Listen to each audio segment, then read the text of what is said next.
2,000 years of evolution against one empire. What happens when a modern destroyer faces the ancient Roman Navy? When technology meets sheer numbers, who wins? This is Arleigh Burke versus Rome. Year 52 AD. The Mediterranean is Rome's lake. Hundreds of warships. Triremes with 3 banks of oars. Quinquiremes, massive, loaded with soldiers and catapults. Every coast is under Roman control. Untouchable. Until now. Something appears on the horizon. Not a trireme. Not a barbarian ship. A monster of steel. 150 meters long. No sails. No oars. Gas turbines push it faster than 30 knots. Its radar can see beyond the horizon. Its weapons can strike hundreds of miles away. Missiles. Guns. Systems the Romans can't even imagine.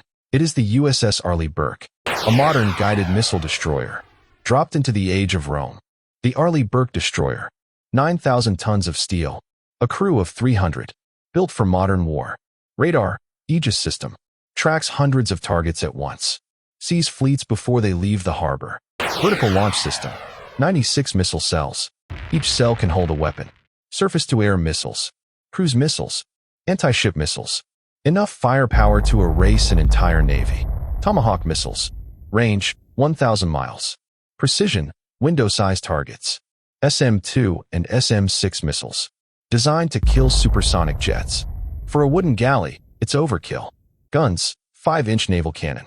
Range, 20 kilometers. Rate of fire, 20 rounds per minute.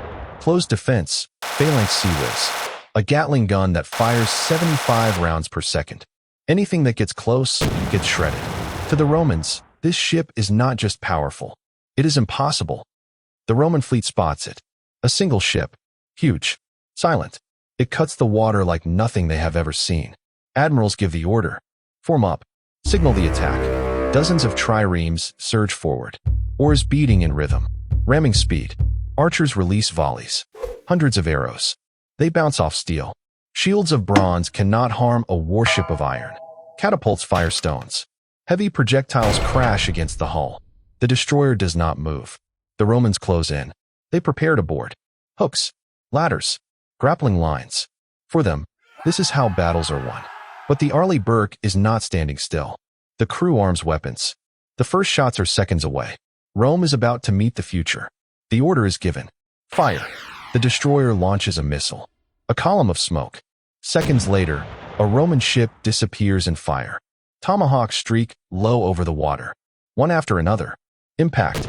Explosion. Galleys shatter. Soldiers thrown into the sea. The 5-inch gun roars. Shells land kilometers away.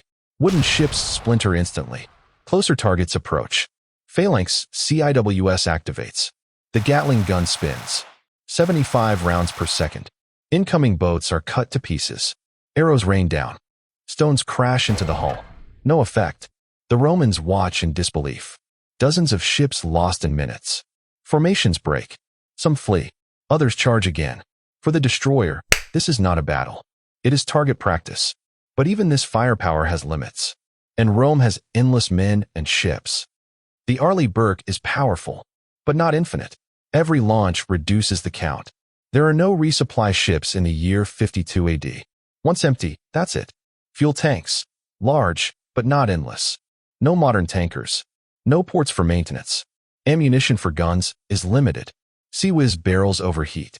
Systems need spare parts. In Rome, there are none. And the Romans are not finished. For every fleet destroyed, another can be built. Mediterranean shipyards can launch hundreds each year. Tens of thousands of men ready to row. One destroyer against an empire. It can win battles. But can it win a war? The balance shifts. Not technology, but numbers. The first Roman fleet is gone. Burning wrecks. Survivors swim for shore. But Rome does not stop. Another fleet is launched. Then another. Hundreds of ships fill the horizon. The destroyer strikes again. Missiles. Guns. Sea Whiz. More galleys sink. But magazines run low. Every launch cell empties. Every shell brings the end closer. The Romans adapt. They spread out. They attack from every side. Wave after wave. Some ships get close. Hooks fly.